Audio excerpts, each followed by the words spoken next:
Arkadaşlar şimdi güzel bir yüz yapmaya çalışacağım.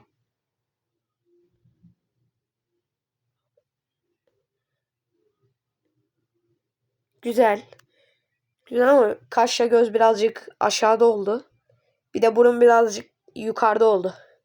Ama tam yerine oturdu. Bir daha deneyeceğim.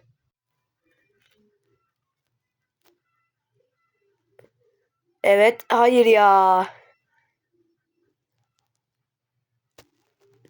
Lan göz kırpmadım ki, ağız yukarıda kaldı. Bu ne ya? Lan bir göz yukarıda kaldı. Baştan başlayacağım. Evet. Evet. Evet. Evet.